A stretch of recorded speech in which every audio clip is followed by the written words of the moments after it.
And I'm back with the final episode of Phoenix Wright Trilogy. It's been a long, long journey, but I'm going to finish it. Finally.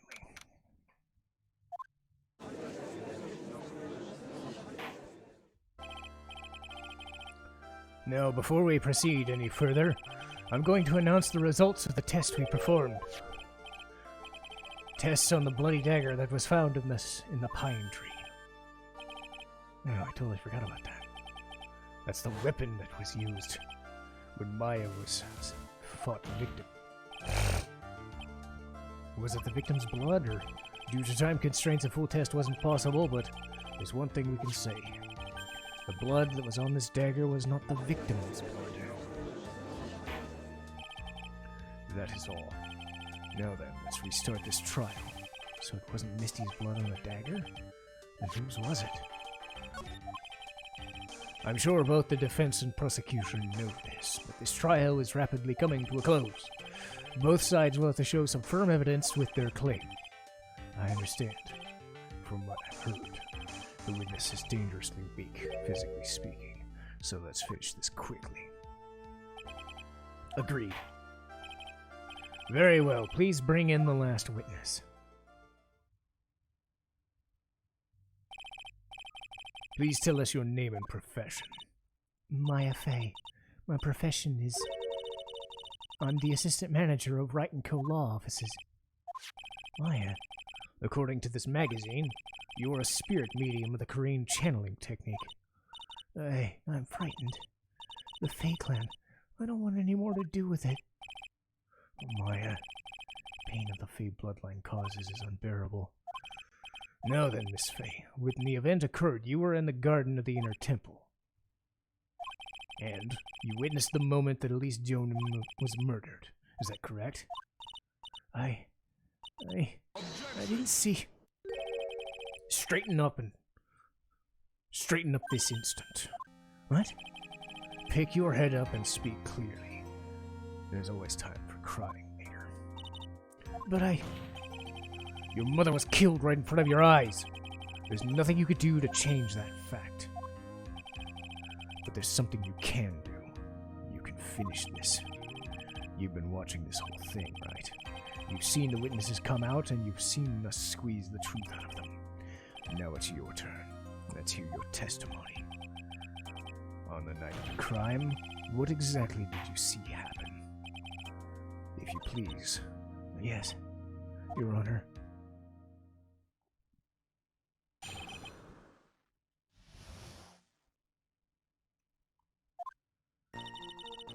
I was passing through the garden on my way to a spare room. Suddenly, someone struck me over the head. I stumbled and ended up against the stone lantern. Well, as I think I screamed, "Help me!" And then something warm splashed over me. That's when I lost consciousness. So you were struck on the head. I suppose it must have been the staff. Maya, the person who hit you. It was Dahlia Hawthorne, wasn't it? I'm sorry, Nick. I couldn't see who it was. Maya, think hard. Sorry, Nick, I really couldn't. Can't say it was an especially good night for young ladies to be walking around alone. Seems that will be hard to determine the criminal through testimony alone. Very well. Please begin your cross-examination. She doesn't look well at all.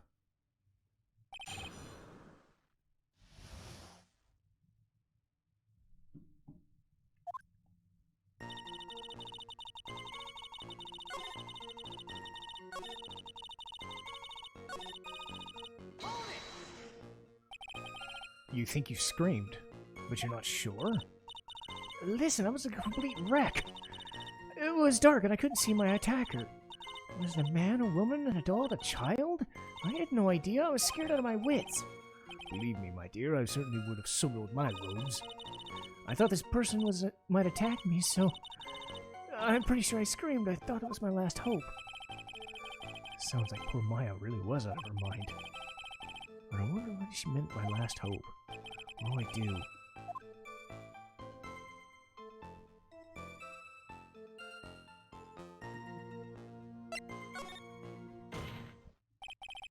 Wait a minute.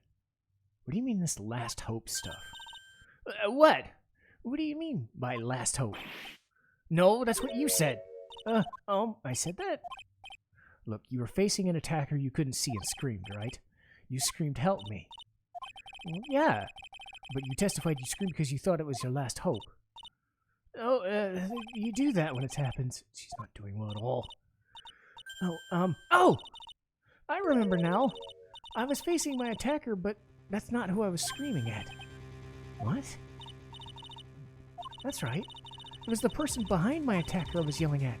That's who I was screaming for to help. What is it now? I messed up. I didn't mean for that to slip out. Huh? Witness, are you absolutely sure of what you're saying? Behind the attacker was another person? Well, yeah, I mean, I meant to keep that part a secret. What have I done? It takes a ton of pressure to make a diamond. That's what I always say. A ton of pressure? You're in a court of law. You can't make things up or try to hide things. The information you just presented is vital. I want you to add it to your testimony.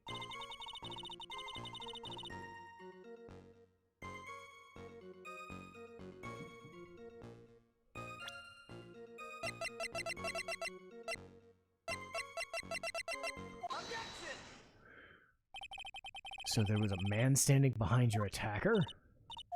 Yeah. That man, he's the killer. He stabbed her from behind. He's the one who stabbed Elise Donim, otherwise known as Misty Faye. The killer? Maya, you know who killed your mother, don't you? What's the meaning of this? To be frank, Your Honor, I think she's in shock and quite confused. That's why she hasn't noticed the huge problem with her testimony. What do you mean? What problem? Maya, on the night of the crime, that stone lantern was out of commission.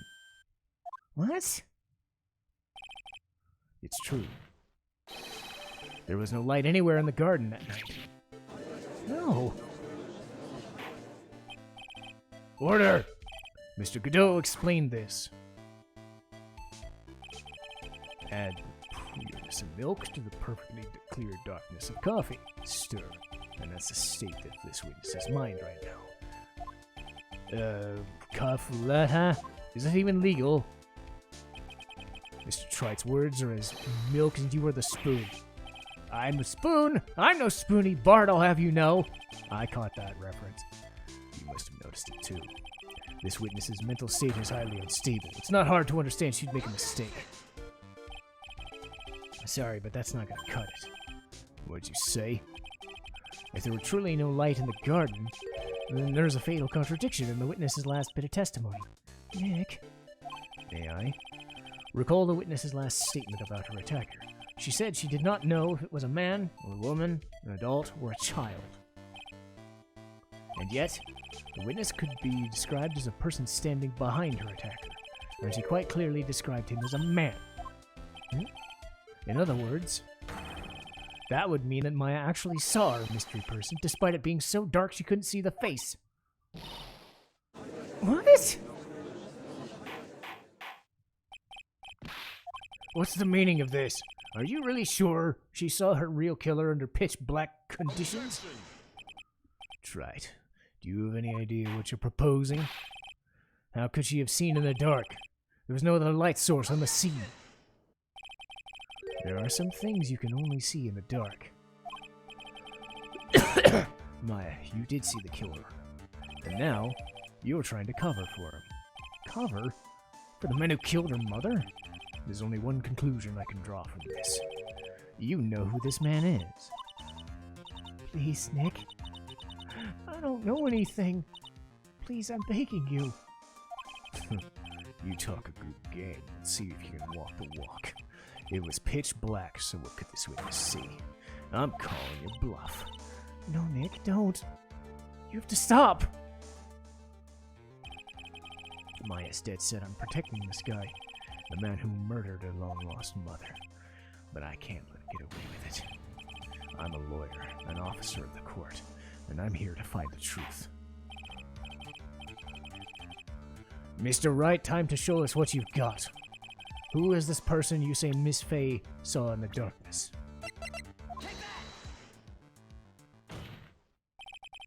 Because it was pitch black, Miss Faye was only able to recognize the killer easily. I'm sure the court would like to see for itself how this was possible. Well, how do you propose to show us something like that? It's easy. We just need to recreate the conditions. Conditions? The defense officially requests that all the lights in the courtroom be turned off. What? This can't be.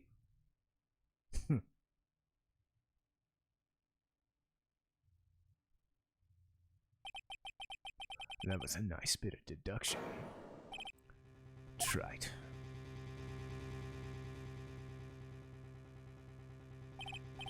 Well, everyone, this is the man Maya saw on the night of the murder. Order! Prosecutor Godot, what's the meaning of this? Surely you must be shocked to hear yourself accused of such a thing. Why aren't you denying it? Your Honor, you're asking the wrong person. If you've got a question, ask the witness. That's one of my rules. Well, Maya, how about it? What you saw that night? Was it 3 glowing red lights? Well, answer the question. You're wrong. I never saw that. Maya, I thought the person who stabbed my mother was a man, but for a totally different reason. What? Witness! Mr. Wright, what the... Stop your chattering, Your Honor. If it's worth asking, ask the witness. All right. Well then, let's continue the testimony. Please tell us how you knew the killer was a man.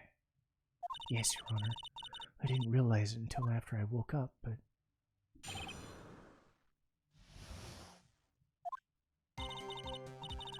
When I came to, I was lying there in the training hall floor. By the time I got back to the garden, the place had totally changed. The torches were lit and the body was gone. And all of the snow around the stone lantern had to be carefully cleaned up too. Since the person did all that work alone, I just assumed it was a man. So it was after the crime took place that the witness came to think that the killer was a man. That's right, I'm sorry, but...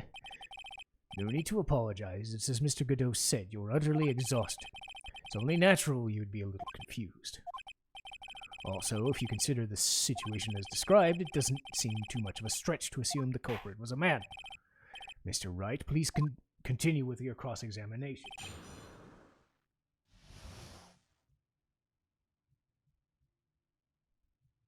So 3, 4, and 2. Okay.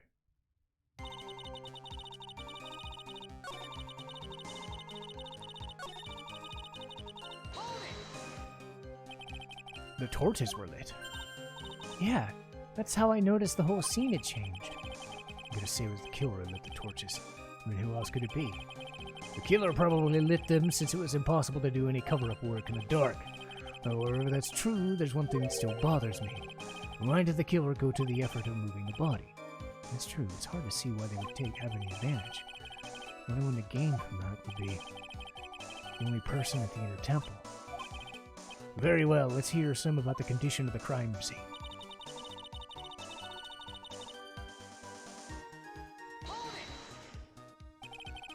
So you're saying the killer cleaned up the snow? It did really look kind of odd. Snow was removed in an unnatural rectangular shape around the lantern. There were a lot of shovels around Inner Temple, but they're all really heavy. Way too heavy for me to use. An odd fellow indeed, this killer. Why on earth would anyone want to take snow away? Well, there's one thing I can think of. Didn't you say a lot of the victim's blood sprayed on the snow? Yeah. The area I collapsed in ended up being splattered. In other words, the killer's purpose was to hide the bloody snow. To think that was the most reasonable explanation. However, there's something that still bothers me. The killer just wanted to hide the snow with blood on it. There was no need to remove that amount. It's true. Could have just scooped up where the snow was stained with blood. It looks like there are some mysteries behind this issue, but I think I can help explain them.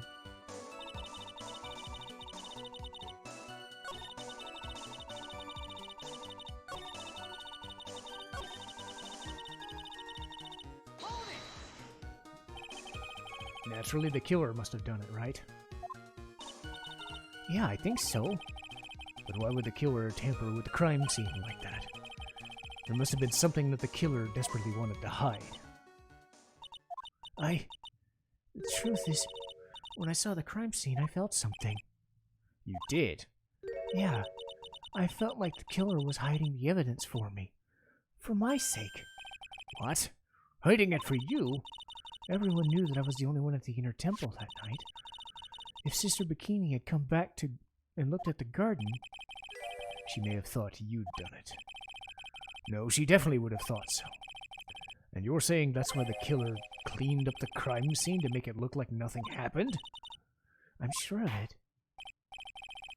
Well, that's certainly an important piece of information. I want you to add it to your testimony. Yes.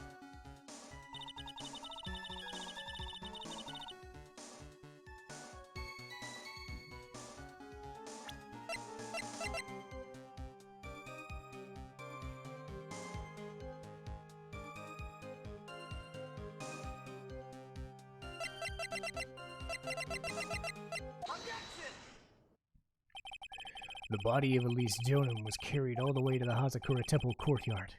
There, at the garden, the real scene of the crime. The snow that we suspect was covered in blood was scooped up and removed. It's reasonable to believe all of this was done to hide the true crime scene. However, there's still one matter that seems odd. Oh? And what would that be? You must have figured it out by now, Mr. Godot. It's the message written in blood on the lantern. It was written very clearly on the white stone lantern. Maya. If the killer was so motivated to protect Maya from suspicion, why didn't they wipe the writing off the lantern? Order! But, Mr. Wright, if that's a fact that the killer was trying to cover up the crime scene? Indeed, but it doesn't make much sense to move the body and remove the bloody snow, then not wipe off the most incriminating evidence. But if that's the case, you have an explanation for why the killer had such a mysterious bit of behavior. Why would the killer move the body and remove all that snow, but leave the bloody writing? I don't know what the killer's plan was, but it's a fact he left the writing on the lantern. There must be a reason. Well then, Mr. Wright, let's hear your opinion.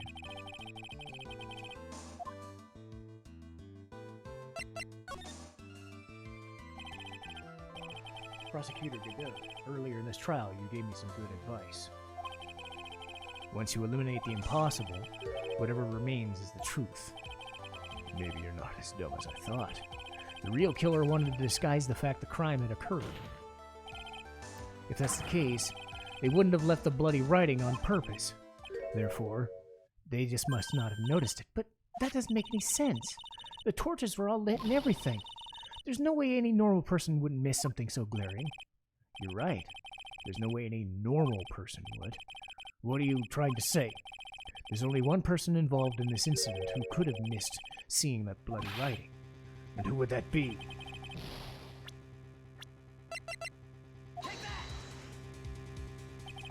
Mr. Godot, this is what you said yesterday. My eyesight's pretty messed up. Even with these huge goggles on my head, I still can't see everything. You can't see everything? Is that correct? This lantern was submitted as evidence today. I would like the court to think back to the moment it was first presented.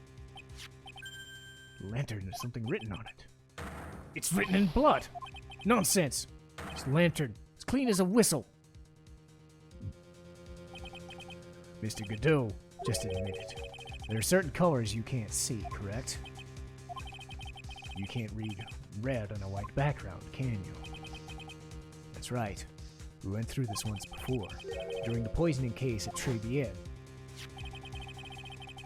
This apron delightfully Mr. Bird is wearing. somehow spilled coffee on it. There's something still bothering me, Mr. Godot. Why have you not noticed this bloodstain? Bloodstain? What bloodstain would there be? Don't play games, prosecutor. The blood-covered stain smeared on the apron. It's ridiculous. No one ever told me about a bloodstain. You could see the coffee on the white apron, but you couldn't see the ketchup because it was red. Strange. In a black and white photo, those letters would have appeared black to me. I wonder, why am I the only one who can't see them? So then, you're admitting it? Are you admitting you can't see red writing?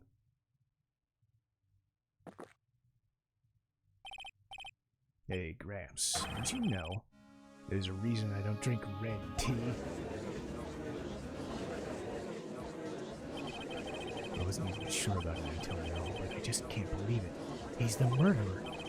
But there's no going back now. I finally figured out the truth. Mr. Godot, the defense at this time formally accuses you. You are the murderer of Miss Elise Donim, otherwise known as Miss Misty Fey. Hard to believe this may be true, however, once again Mr. Wright has brought up a disquieting fact about you. Just make sure you don't fill out that indictment in red ink. Come on, how does a little graffiti make me the killer? Besides, it's not like my name's written there. I'm certain that the killer wasn't able to see the color red. This is rich. Do go on. The answer's right there in the crime scene. In the snow. Snow? For example, why did he move all the snow? You said it yourself. If he wanted to hide the bloody snow, why not just take out that one area? Could it be? Killer couldn't see the red blood that had seeped into the snow, so he had to remove all of it. He couldn't be sure where the blood landed, so he removed the entire area. Isn't it more likely the killer couldn't see the blood because it was dark? Not a chance. The torches were lit.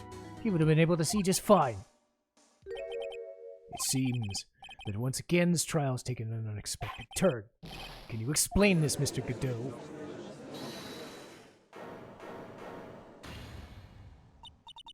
Wait a minute! Maya. What is it, witness? Mr. Godot, he isn't the killer. After all, he didn't even come to the inner temple. Until 2 days after the murder took place. He didn't show up until after the old bridge got fixed. Maya. You can't testify to something like that. What do you mean? I may not look it, but... After the murder happened, you didn't even exist. She didn't. Are you senile? We've established this a little while ago. After the murder, this witness was unconscious for a long time. Because she was channeling Dahlia Hawthorne. That's right! Please, let me add to the testimony. Please listen to me, Nick. Do you plan to cover for Godot no matter what the cost? If that's the case, I've got no choice. Your Honor, let's hear her testimony. If it means we're going to hear the whole truth, I say we should not silence her. Nicely done. Very well, let's hear the witness's testimony. Please tell us what happened at the inner temple after the murder. Yes, sir. I woke up, I began my channeling when my spirit left me, as it were. But little Pearlie was there in the inner temple, too.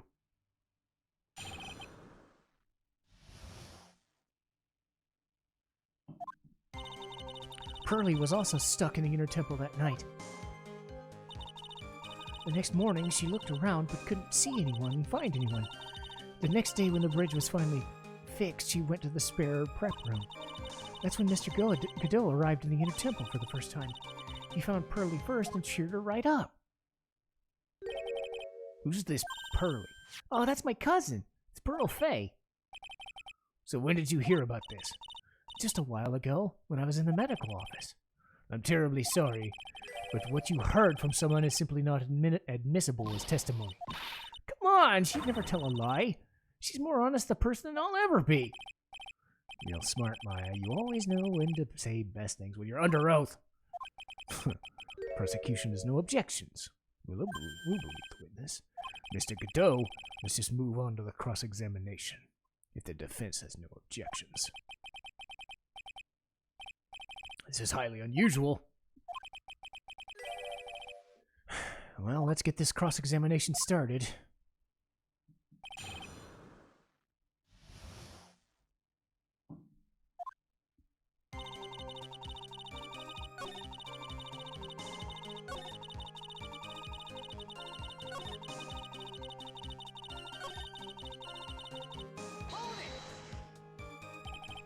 He cheered her up. That's what Pearlie said. She said she was a very nice older gentleman. Thank you for looking after my cousin, Mr. Godot. And here I was thinking you were nothing more than a coffee addict. Cut it out, you're gonna make me blush. This guy's really beginning to get on my nerves. Truth is, there aren't many places to look on the inner temple side. The policemen were all busy going over the garden with fine-toothed combs. So I decided to carry out an investigation in my own way. I'm the same way.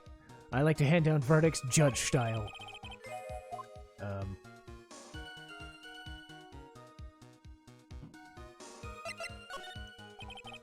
You said that you conducted an investigation? Did you find anything? Looks like my investigation went about as well as yours. After all, I did miss the bloody writing. No, I didn't miss it, so speak for yourself. The only thing odd I discovered was the beauty in the training hall. Misty Fey, naturally, clad in her stunning Japanese garb, surrounded by the hue of a Roman Western taste. Is that how he describes gravy? So, from where did you head in the prep hall? Wait a minute. What did she say just now? I think I found this proverbial weak spot. There's only one thing of any importance here. Where was Godot when the murder was taking place? Must have already been at the inner temple. Otherwise, he couldn't have killed Elise Donim.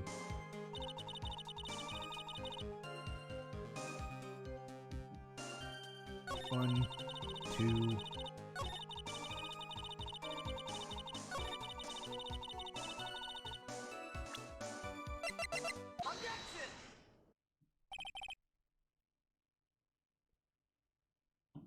Mr. Goodell, the first time you crossed Dusky Bridge and went into the inner temple was long before the murder took place.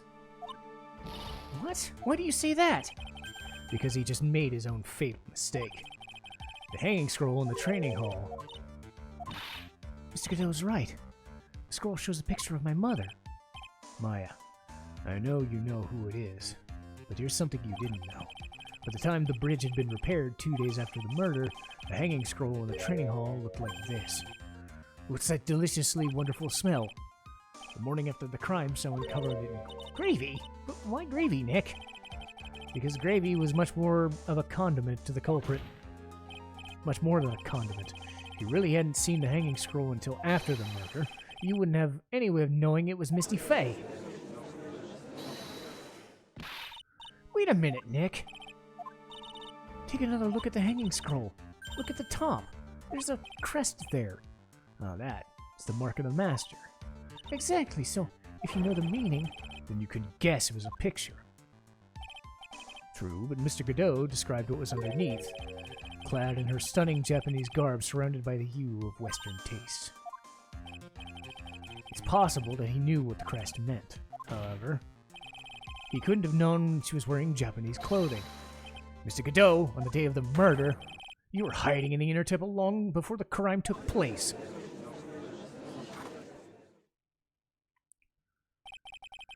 Can I ask you one thing?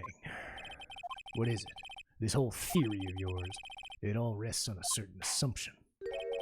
That I knew beforehand a crime was going to be committed. That's right. Otherwise, there's no reason for him to sneak in there. Of course Mr. Godot knew about the plan. What did you say? Is it really possible he knew about the plan?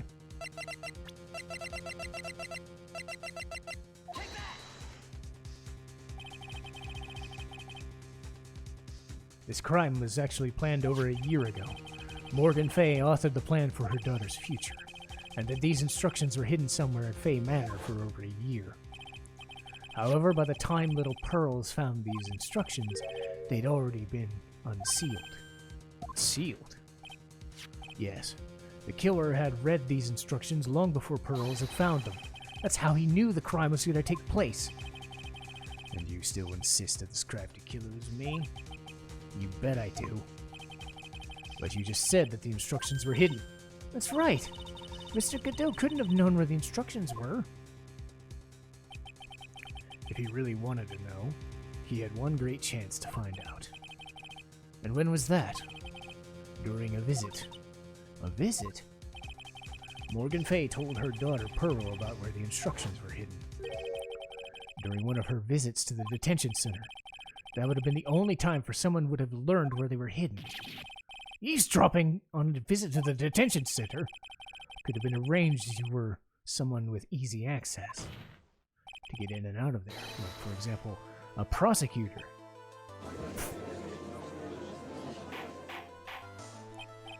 Order! Mr. Godot, you're under fire again. This murder could not have been carried out without prior knowledge. And you... you were the only one who could have acquired this information before the murder.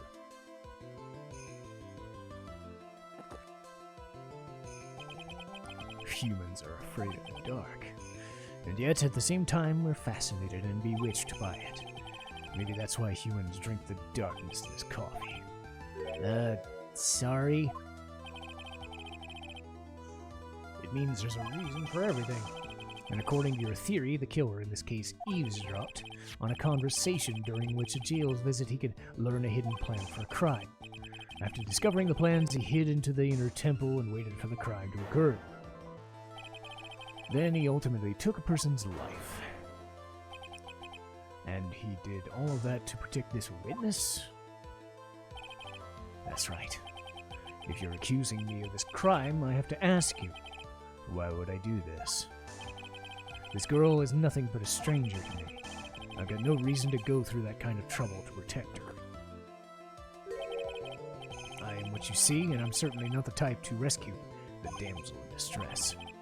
The killer's behavior is certainly extreme, for a lack of a better term, but even considering the killer wanted to protect the witness's life, his behavior is still a little unnatural.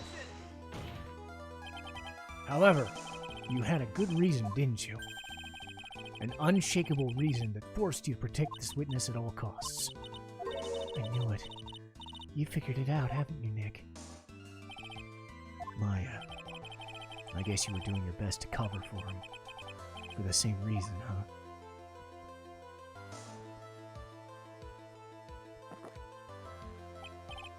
Okay, I'm all ears. Let's hear it. It's very simple. Maya Fey is a lot more than just some stranger to you. What's this? There's one person who lies at the very center of this whole story. One person that ties you together.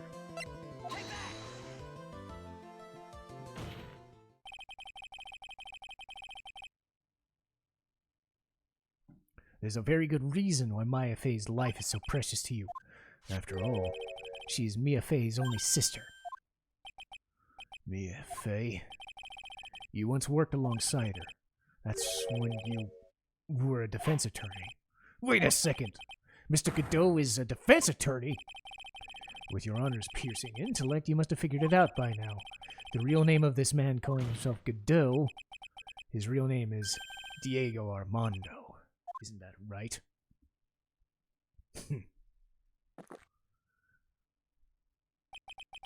The last time someone called me that name was over 6 years ago. Diego Armando, that name rings a bell. It should. All of this is related to a single case. A case in which a convict named Terry Falls killed himself. Mia Fey's first time in court. The tragic outcome left a deep wound in her heart. She knew that behind it all was a heartless, scheming demoness in disguise. But in the end, she couldn't tear off the disguise. However, there was one man who reached out to help her. Diego Armando, a senior defense attorney. It's my fault. It's my fault he killed himself. Mia, you can't cry just yet.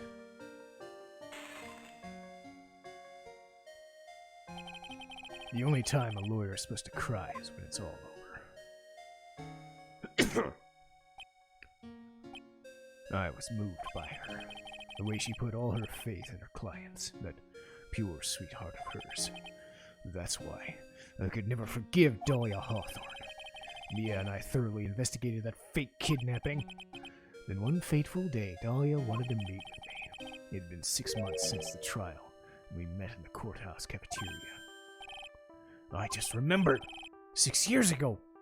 You were poisoned! I didn't even see it coming. Dahlia Hawthorne slipped some poison into my coffee.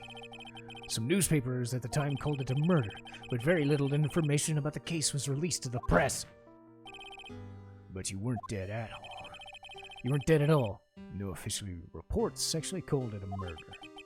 I was just in a deep, deep coma. I see. My body shut down and my life became nothing but long, deep sleep.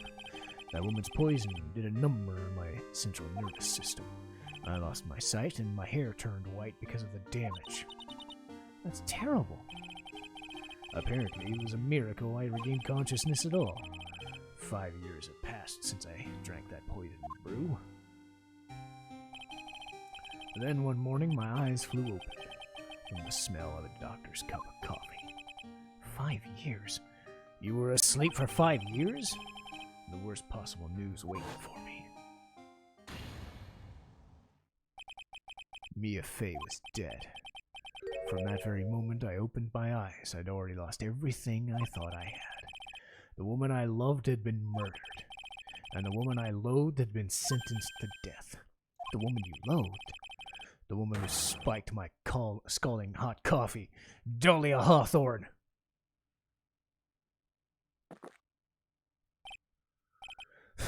Good old Mia. She didn't let me down. She got her revenge before she checked out. In the end, there wasn't anyone waiting for me when I woke up.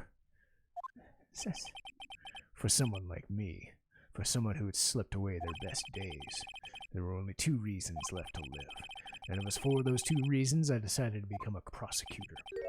If I may ask, what were your reasons? First was you. Me?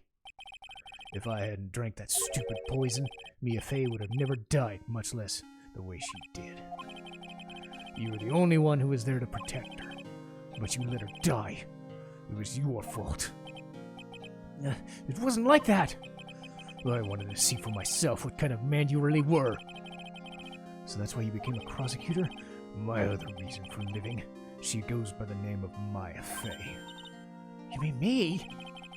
You were the only way I could make up for the sins of not saving Mia.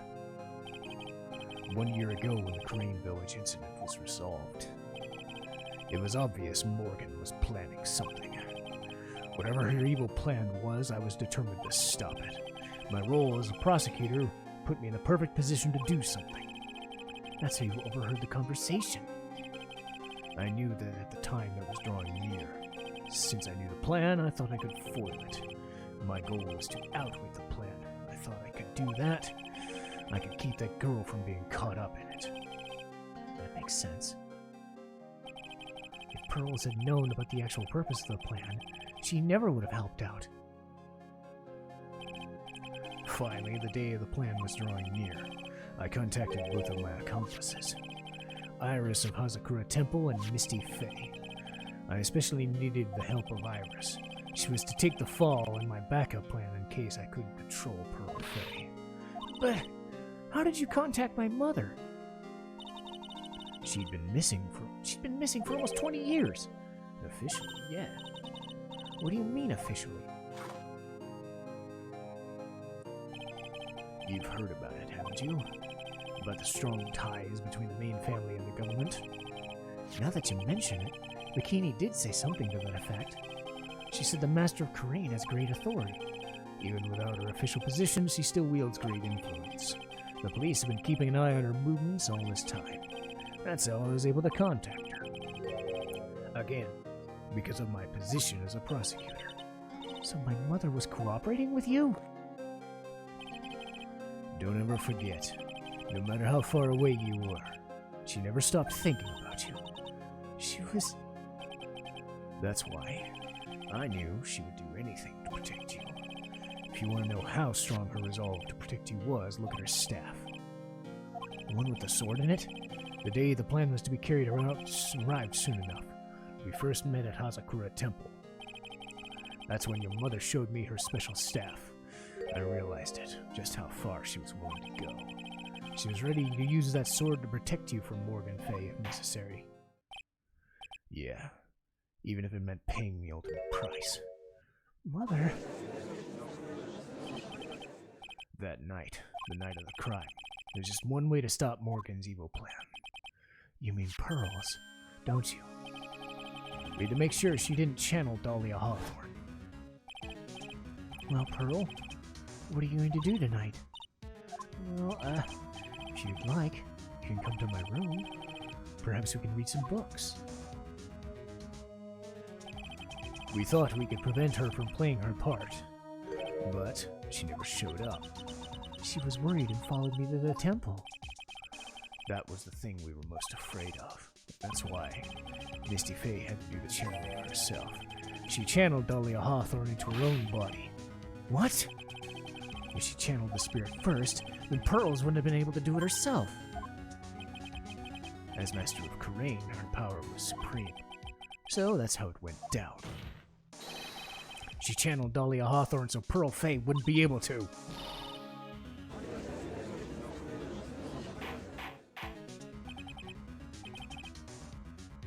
Well, is that true?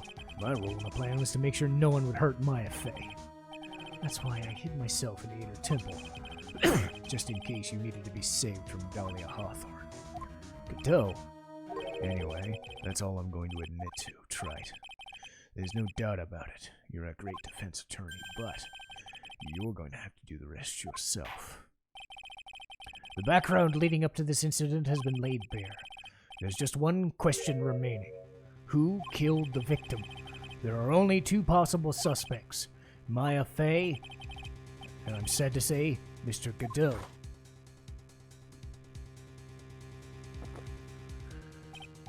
Well, Trite. If you're the real deal, then finish this thing once and for all. Show us beyond with a shadow of a doubt you could finish this on your own. No, Nick. Don't. Maya, I heard the whole thing.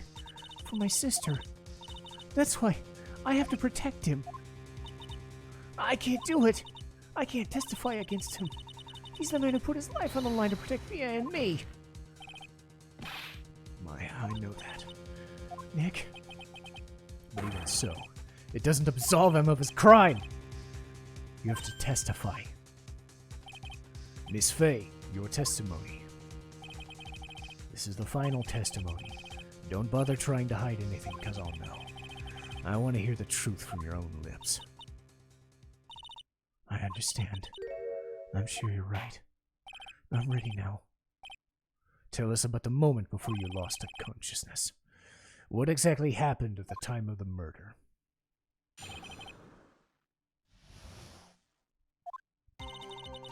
Just before it happened, I think I saw some red lights. 3 of them.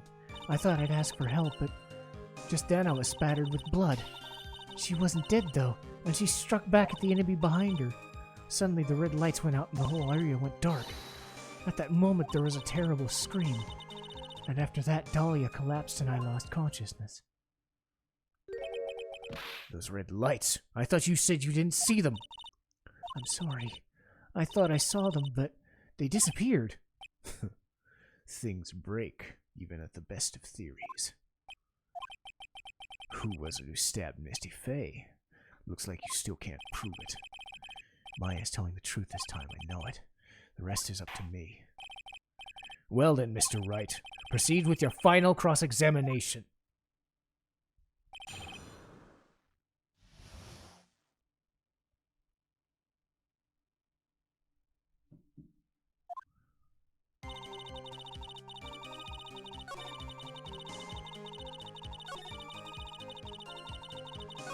Wait. Okay.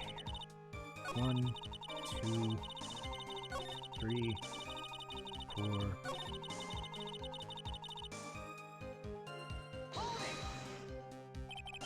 They went out? Yes. Suddenly I couldn't see them at all.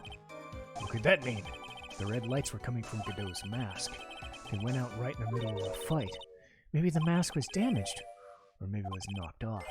Or maybe the batteries ran out. What could really have happened?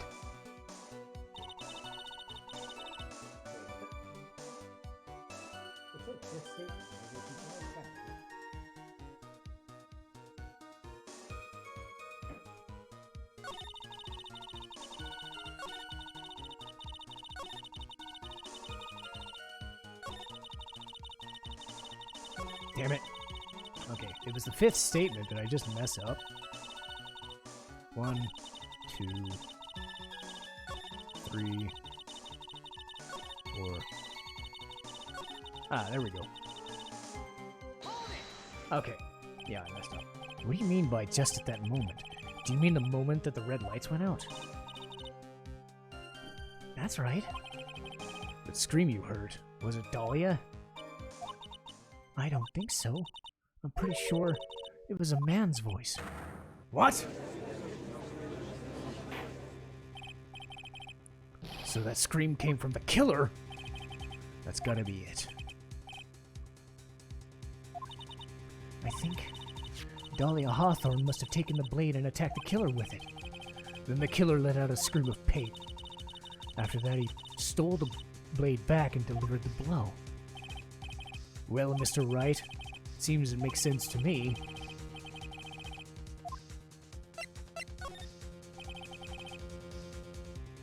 I'm sorry to say this, but that interpretation would create an enormous contradiction.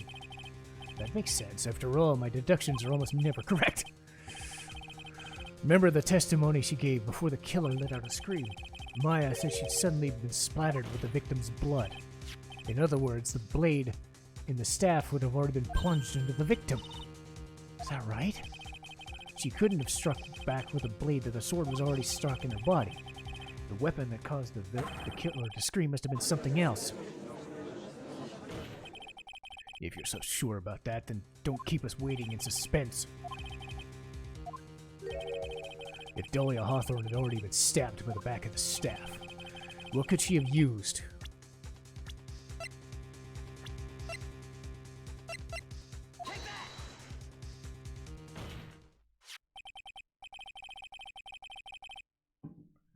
Naturally, the dagger the killer brought to the scene of the crime.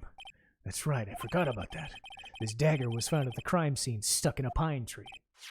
The detective found this morning and brought it to me. Dahlia Hawthorne struck back at the killer with this, and she managed to wound him as well. Just because he let out a scream doesn't mean he was wounded. For all we know, the blood on the dagger could have been from the victim. Have you forgotten about the blood has already been tested? Since we learned it wasn't the victim's blood, it was the killer's blood. The killer must have had a wound somewhere on his body. So you're saying the blood on this dagger belongs to the killer? Exactly. A DNA analysis would prove it without a shadow of a doubt. And yes, Mr. Godot, it would prove it is your blood. Nice theory, Trite. Order! Is this the end? Have I done it? Even he wouldn't be able to change the results of a scientific test. Let me ask you something, Trite. Let's just say it turned out I was the killer. Do you really think I'd be stupid enough to leave evidence like that? Just think for a second. The dagger was found this morning by a detective who brought it to me. Yeah, there was already blood on it, right? But even so, I was the one who brought this dagger into the courtroom. What does that prove?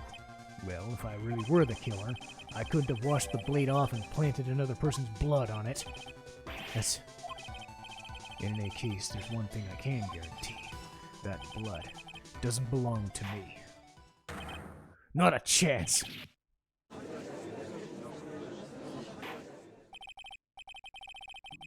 In any event, it was established the killer was wounded. All right then, witness, continue your... Wait a minute! What's the problem? No, I probably shouldn't be saying this, but there's a big contradiction in his explanation. Maya? This dagger. You said it wounded the killer. That's right. But if Godot had really been cut with the dagger, his clothes would have been bloody or have a rip on them, right? Maybe he just changed his clothes. What are you talking about? It's not that simple at all. Remember back on the day of the murder? Everyone in the Inner Temple got trapped. That's right.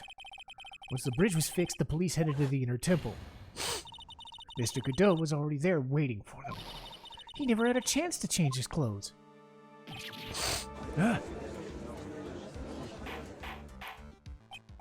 Order! What the witness says is... Well, maybe he brought a change of clothes. But no one would have predicted the lightning strike would shut down the bridge. Why would he have brought a change of clothes? Did the judge take the smart pills? Well then, maybe the killer took off the clothes before he committed the murder. Objection! That's impossible. You know how cold it gets up there? After a few minutes with no clothes on, you'd be frozen solid.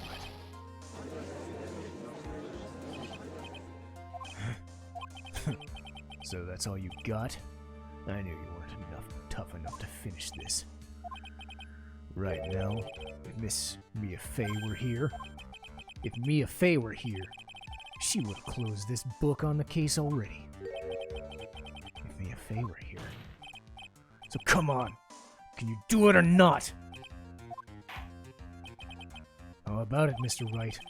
You've accused Mr. Godot of being the killer, but can you prove it? You haven't given one piece of evidence. The question isn't whether I can prove it or not. The fact is, I have to prove it. I was taught that there was one rule of being a lawyer. I can prove it. I'm going to prove your magnificent vengeance. I'm going to bring your magnificent vengeance to fruition, just like you wanted. That's good. The fighter to the bitter end. Since there's just one piece of evidence that can prove your point,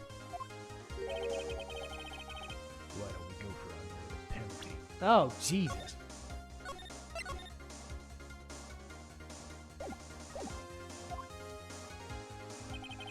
Are you trying to pressure me? Because it won't matter what you do. I've got the one piece of evidence on you. Give me a break. You got nothing. So what do I do at a time like this? It's simple. I gotta think outside the box and approach it from a different angle. Alright then, let's hear what you've got. There's one thing I demonstrated in my previous cross-examination. The killer was wounded. That was proven by the blood on the dagger. We decided it was impossible for him to have hidden such a wound. If he'd been cut by a dagger, there would have been a blood stain. There's one place the killer could have hidden the wound. Hidden? This is it. I need to think about why there's no blood stains. I need to show him how the wound was hidden. It's the end of the line. Let's hear what you've got. Where's the location?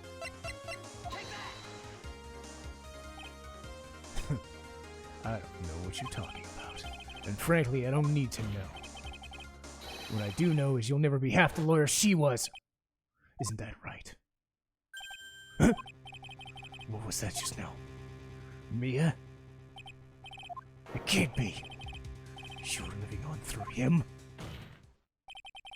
Even as we speak, you're hiding the wound.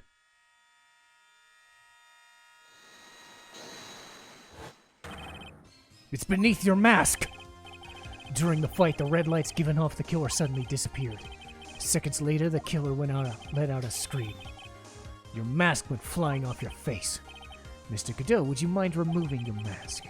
If you have a dagger wound under there somewhere, then I'd say this whole case is solved. Oh!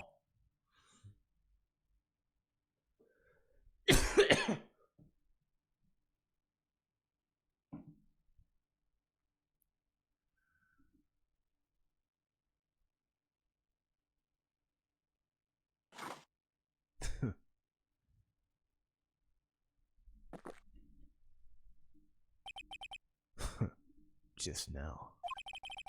I saw her spirit in you. I never liked you. 6 years ago, you helped that woman who put me asleep by hiding her bottle of poison. And then, while I was sleeping, you let me die. But you didn't care. You kept living your pathetic, happy-go-lucky life. You even had the nerve to follow in her footsteps as a lawyer. I could never forgive you. That's what I thought. Mr. Cadeau. But I was wrong about you. I knew it from the very beginning. The truth is, the one person I couldn't forgive was me. You? I was the one who failed to protect her. Me and no one else. I tried to avert my eyes from the truth to escape that harshness of reality. I just couldn't face Mia's death, so I ran.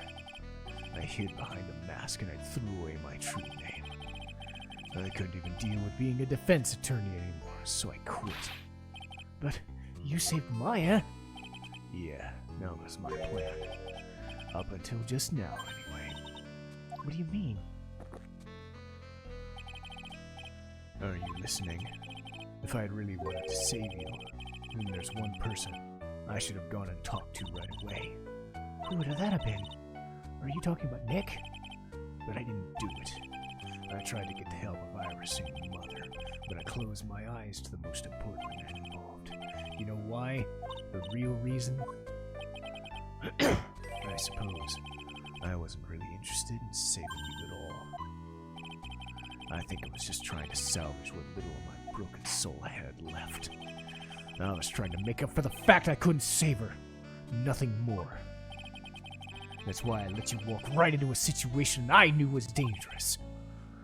Forgive me. You're wrong. You put your life on the line to save her. Was it really for Maya's sake? Even I'm not really sure. What do you mean by that? That night, in the darkness, when I saw her silhouette. A part of me must have known the truth. The truth was it wasn't really Dahlia Hawthorne standing there.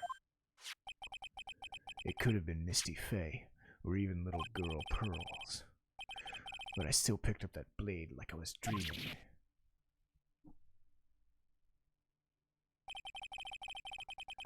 I'm not exactly sure what was going on in my mind at that point. Was I really motivated by the pure desire to protect Maya? Or was it something else? Was it my hatred for a woman who'd stolen everything from me from 6 years earlier? Could it have simply been a desire for revenge? And now, I don't know anything anymore. I did learn something today, however. I finally realized that I was the arrogant one. It was just chasing an illusion, a fantasy, the stupid fantasy of defeating you in the courtroom. You were the one who made me realize my folly. You never ran away from her death. Instead, you picked up right where she left off, as a true defender of the people. In that one moment, I understood everything.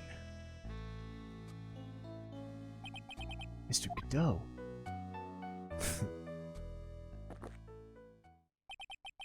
I think you already know this, but if you don't, my name is Diego Armando. I believe in you. I knew you were trying to save me.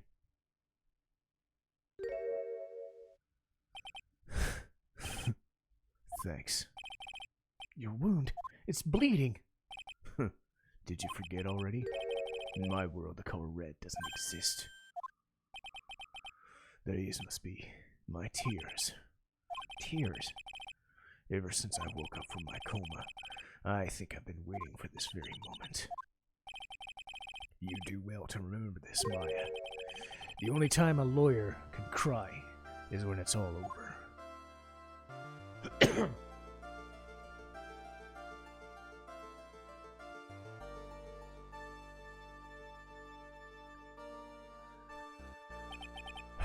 This time, it really is over, isn't it? Defendant. Yes, Your Honor. Although you weren't directly involved in the murder, tampering with the body in the crime scene is a serious offense. I understand, Your Honor.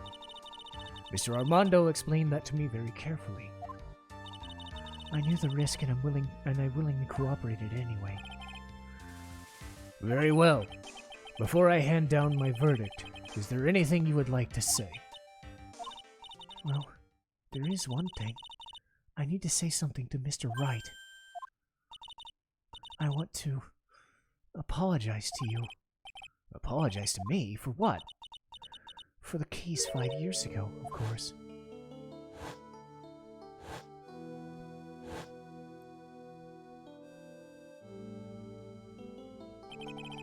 I just remembered. Weren't you poisoned by your own lover? Not exactly, but yeah, something. Even now, 5 years later, I can hardly believe it. She was going to do it. She was planning to kill me. It's not all that surprising. The two of you hardly knew each other. What? What do you mean? You and my sister, you only met twice. Huh? We only met twice? The first time you met was that day. The day she poisoned Mr. Armando in the cafeteria. The next time you met was 8 months later. You met her again on that day that she stole your cold medicine. And Doug was killed. No way! I mean, during our whole relationship, we were... For those 8 months, the woman you thought was Dahlia wasn't actually my sister. It wasn't Dahlia? I hope you can forgive me one day, Feeny. You? You mean... That's right. I lied to you for 8 months. But why? Why would you do such a thing? Ever since she gave you that bottle that day, my sister was trying to get it back as soon as possible. Because of the police investigation and their surveillance, she couldn't move about freely. So that's why you... My sister, from the very beginning, she was prepared for the worst. For the worst? She thought that you might discover the truth. That's why she was always ready to deal with you at a moment's notice. You mean she was ready to kill me? She already had so much to answer for. I didn't want any more on her soul. I begged her not to do it, and she agreed to give me a chance. So that's why you came to me? You came to get that bottle appended back from me in her police? But I couldn't get it back. I failed at something so simple. 8 months passed and I still couldn't get it back. Finally, my sister couldn't wait any longer. She couldn't consult me about her plan before that day, and it was the first time that it ever happened. That was a bit strange, wasn't it? Up until that day, you were partners in crime, and she would always consult with you. I think she must have noticed. Noticed what? My feelings for you. If I'd found out that she was planning to kill you, I would have done whatever it was necessary to stop her, even if it meant her life. Iris! After spending those 8 months by your side, my feelings towards you, they changed. I have something I want to say to you, too. You really are the person I thought you were. Even after Dahlia found you guilty, I still believed in you.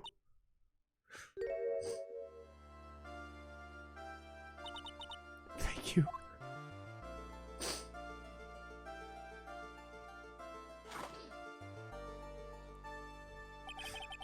How many cups of darkness have I drank over the years? Even I don't know. I'll tell you, though. Right now, this is the greatest cup I've ever had. Don't you think so, Phoenix Wright? Yeah, I think you're right. The purpose of this trial was to rule on the murder of the victim. At some point, I expect you to be tried for your role as accomplice. I understand. Very well. On the charge of murder, I hereby find the defendant not guilty! Court is now adjourned.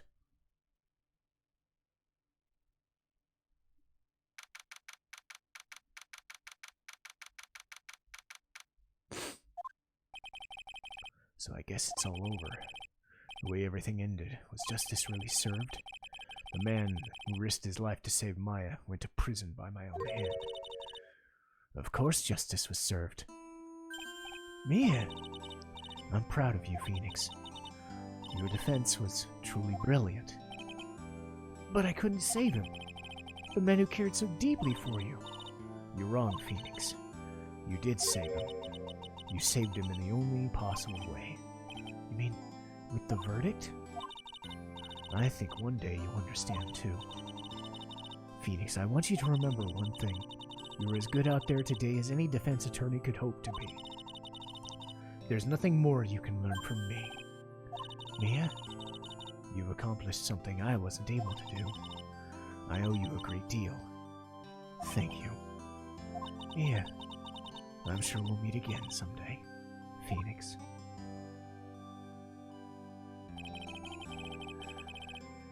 I've handled lots of cases and seen lots of things.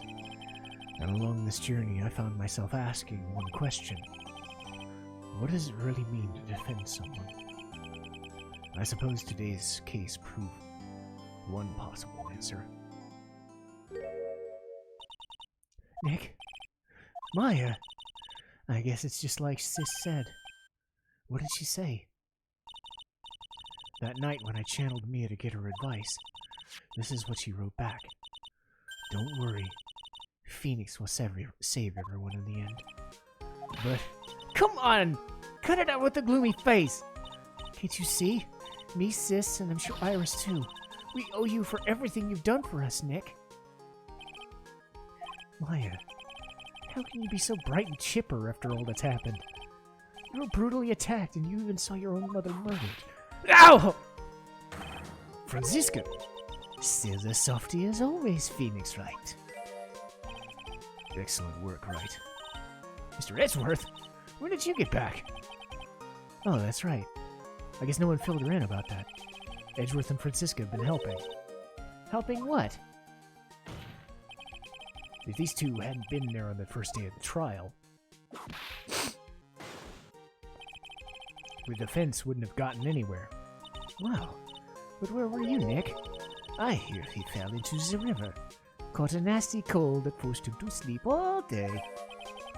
He laid in bed shivering from his fever with Iris's hood pulled over his head. Ouch! Talk about embarrassing, Nick. You definitely need more training. Anyway, thank you, Mr. Edgeworth and, Franziska. I don't suppose. There's room for me in this group hug, is there? Larry! What's with the longer than usual face? I realized something when I was reborn. I realized that Larry was never any use to anyone, not even once. That's not true, right, Nick? You're asking me? Well, Nick, is it true? I got no place in this world. I knew that everyone would be better off if I were gone. Those portraits you painted, they were really good. Isn't that right? What? Me? What are you making that face? Edgy? Yes, indeed. Whoop. I can certainly say they lack resemblance. Do you really mean that? What about you, Franzi? Did I draw you? Ow! My beauty cannot possibly be captured in a mere crayon. She's right. Nevertheless, I recognize the effort you put into it, and that's worth something. Then you'll do it, like you promised? You're gonna model for me next day? Don't get carried away. Well, how about that? I guess painting portraits is the only thing I'm good at. Painting a Pearl turned out pretty darn good, if you ask me. Huh? Now that you mention it, I haven't seen her around. Pearls? Where could she have gone? Normally she would have made a beeline for Maya. Oh, I'll go get her. Go right back. Hey, Pearly! Right. You seem to be uncharacteristically puzzled. I suspect you're wondering how Maya can be so cheerful despite what happened. Well, yeah. To be honest, I can't understand it either. Franziska. That's right, she lost her father fairly recently as well. I think I understand how she feels. Maya is a much wiser person than she appears, and I think she realized something. Now is exactly the time where she needs to be as strong as she can. What do you mean now is exactly the time? Maya wasn't the only one who was badly wounded by the incident. In fact, there was someone else hurt more deeply than she was. And I believe it's for that person she's trying not to cry. Someone who's hurt more deeply. Edgeworth, I think I'm getting it. Ow! Then tell me, Phoenix Wright. Who is Maya Fey being strong for? Poor Fey. The poor kid. After all, the reason she worked so hard to follow the instructions was because she loved and believed in her mother. It's for the good of the Fey clan. I'm sure that she believed every word. She thought she was doing it for Maya. That's why she was so happy. It shows how truly devoted she is to Maya. But it's a cruel irony that her exuberance led to this tragedy. Maya Fey's mother was killed by Maya herself, and Maya herself was put in the deepest peril imaginable. And that's why exactly Maya's putting on a brave face. She's doing it for Pearls, until she can see her smile again. Oh, hey, pal! This is where you all were. Looks like we got quite a bunch of here. Ow! What was that for? Sorry about that, Scruffy. My whip just seemed to have a mind of its own. What's up, detective? Oh, yeah, this and that. Congrats on your win. Let's go out tonight, pal. Dinner's on me. My salary just kind of sort of went down by a teeny weeny bit. It's all right. I made reservations in a first class... No. Pretty good work, Scruffy. That whip is your reward. Detective, you said first class. You don't mean...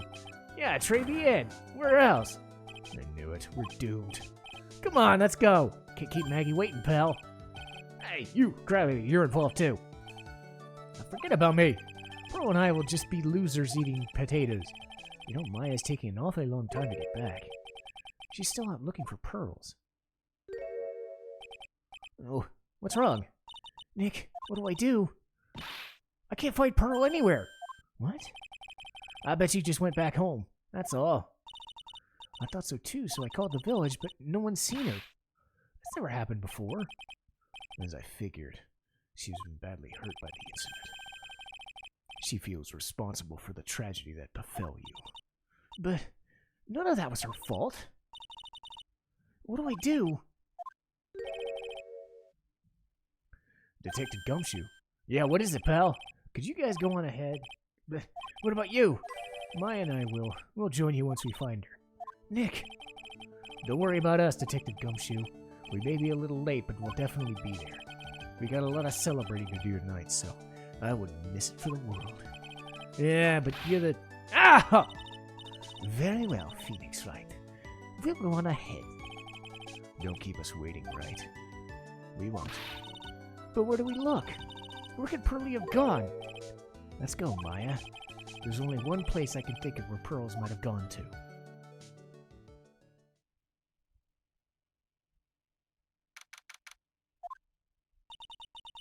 Hazakura Temple. For Pearls, I bet this is a very important place. After all, it's where the whole incident started. What's this? You're all back so soon? Sister Bikini. I thought we'd be eating mashed potatoes alone tonight. So she's here? Pearly's here? She's in the training hall. Why don't you hurry along and go see? Okay. Pearly's not here. Huh? Maya, the hanging scroll. Someone cleaned it up. It's gotta be Pearls. Ah! Mystic Maya! Hurley, why? Why'd you just leave like that? Mystic Maya!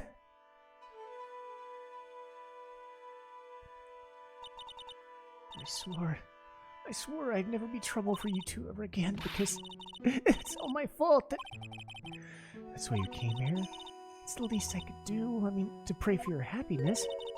You don't have to do that. It wasn't your fault. You did nothing wrong. Of course, I'm sad my mother's gone, but how do I say this? I'm still happy.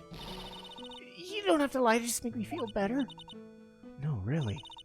It's true. The only reason I'm still here is because of everyone who was there for me. My sis, my mother, Mr. Armando, Nick, and you. If even one of you weren't there, I'm sure we wouldn't be alive right now. That's why I have to be strong. For all the people that were there for me when I needed them. That's all I can really do. Mystic Maya. I'm impressed. You truly are the daughter of Mystic Misty. Sister Bikini, your mother, Mystic Misty, was a strong woman indeed. I want to tell you that what she said to me that night. After dishonoring the good name of Karain, I don't have the right to face my daughter. But still, Maya is always in my thoughts. It's true. She'll always be with me until the day I die. Your spirit was with her. That's why your mother was so strong.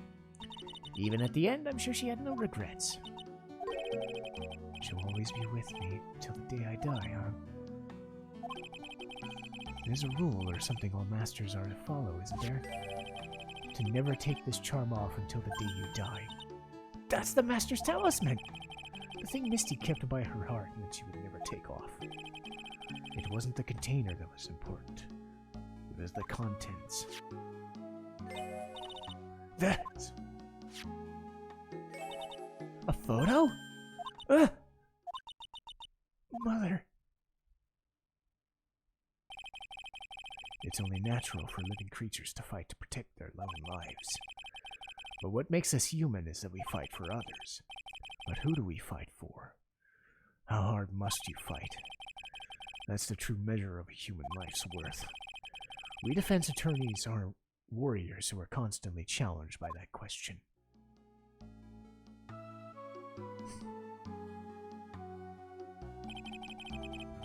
Even when the battle's over, and the bonds that connect us are severed, we always return, time and time again. Mia, Maya, Pearls, Mr. Armando, and Maya's mother, too. I learned that from all of them.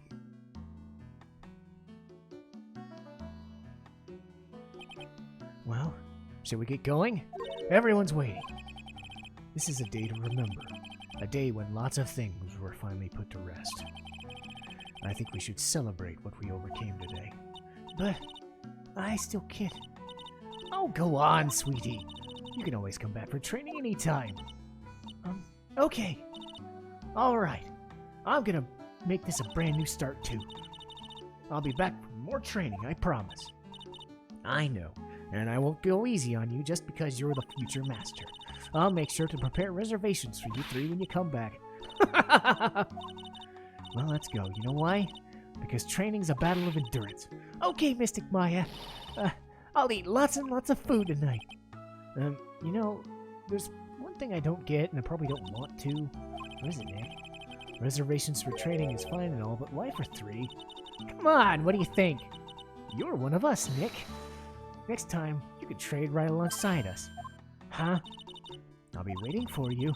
Sister Bikini will take special care of you. It'll be great, Nick. We're gonna do that special course, naturally. What? That's a great idea. After all, you'd do anything for Mystic Maya, wouldn't you? Even walk on hot coals, right? Well, a nice big meal the next time we come, right? You know, I was wondering if I can say just one thing. Sure, of course you can. Oh, I love this part. I can't wait to hear it. I'm getting goosebumps. Well then, here goes nothing.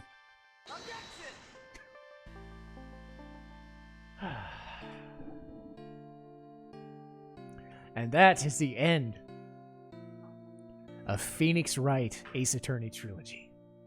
I'll really have to work extra hard now. Master Karain and the office manager of Wright Co-Law offices. I have to be a good big sister to Pearlie and Nick, too. Well, as long as I'm not locked up or captured or something.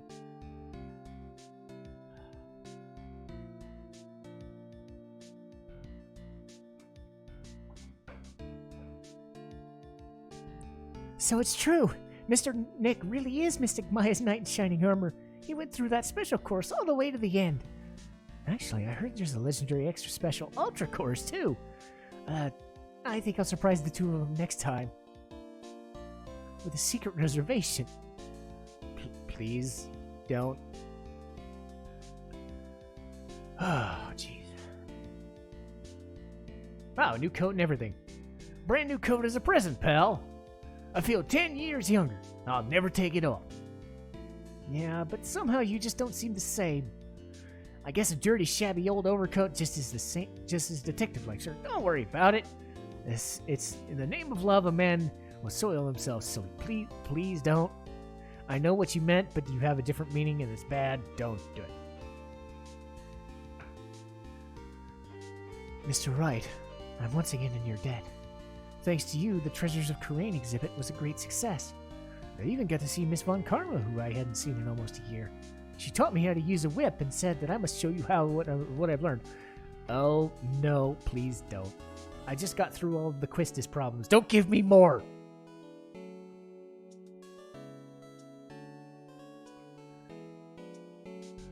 Desi and I started a company called Mask to Mask Consulting.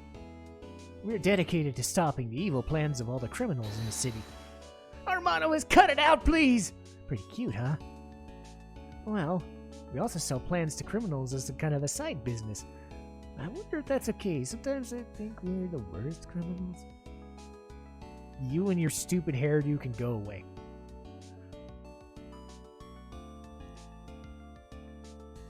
Uh-oh. I wanted to show my appreciation to Mr. Wright for exterminating Don T, right? So I lent him $500,000 in a tea set. Special thick tea, one I mixed with my own two hands. I bet he's drinking it right now. Win through compromise.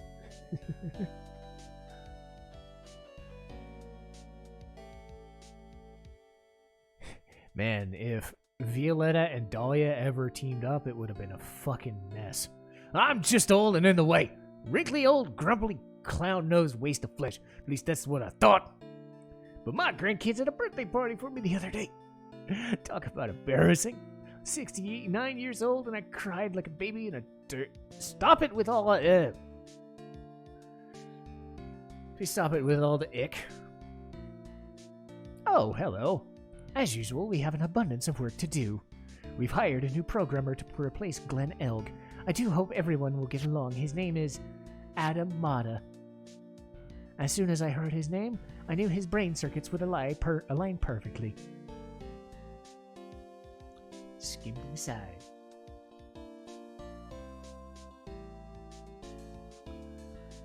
My, more reporters. Since the murder, we've made so much money I hardly know what to do.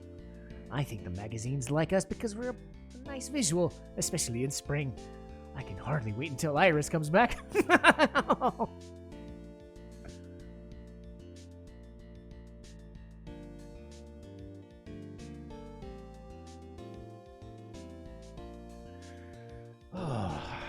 But yes. Oh shit. Nope. You've turned into such a respectable man, Feeny. It was so sweet of you and everyone else to come visit me the other day. And of course, I'm happy that you constantly had your eyes on me, but I felt kind of bad when the little one slapped you. You got a nosebleed.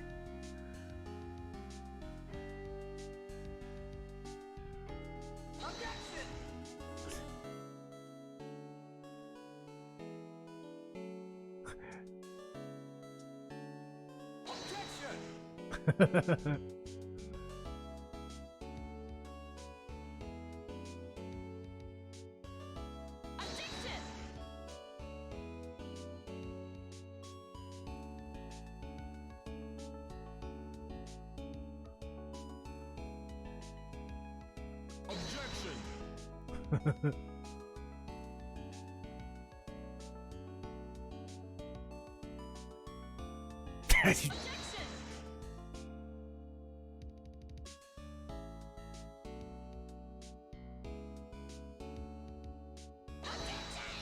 Ah!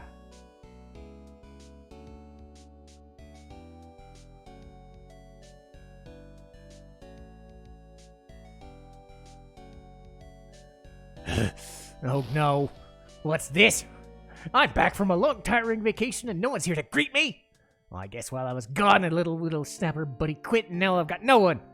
What kind of lonely, crazy security room is this supposed to be anyway? What's with all those flashing lights and switches? I feel like some sort of space alien. And what am I gonna do with all that macadamia nuts I bought back for everyone? I even brought some for Edgy Poo, but I can't accept these and whatever. Blah, blah, blah, blah, blah.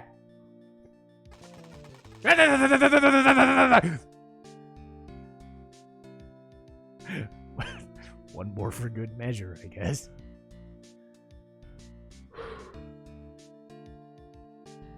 I finally found something I love to do. Franzi Whippany's Whip Trip is gonna turn the art world around. Should have realized it sooner. Self-centered, lazy, antisocial. I'm an artist. A really good portrait artist. I'm not a loser after all. You keep telling yourself that, buddy.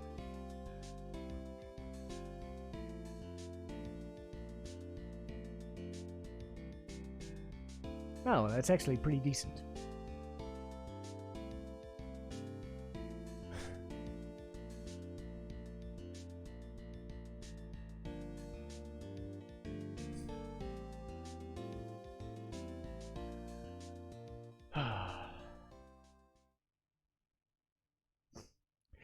And that puts an end to the entire Phoenix Wright trilogy.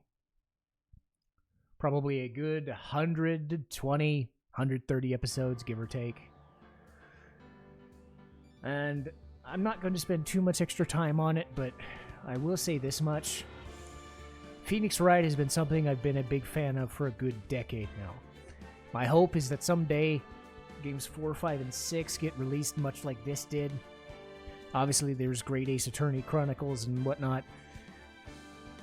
And we're nowhere close to being done with Phoenix Wright as a franchise, but it all started with these 3 games. And all I can say is I hope that, despite, especially in these last episodes that I was recording with a cold, I put my best effort forward to at least give you guys the best interpretation of this game that I possibly could. A lot of the people who have come for this channel have come recently because of Phoenix Wright and Final Fantasy VIII. And of course, there are going to be so many other games coming next. We've got Final Fantasy VII going. We're going to get Tales of Arise going immediately after this. But this is something I'm going to remember. This game franchise is something that I'm always going to respect and always something I'm going to admire. And that last case gave me everything I ever wanted. And I hope in some way it put closure to this crazy journey that we were on. And all I can hope is that the next LP's half as good as this one. But we'll know next time. For Citizen Strife, signing off.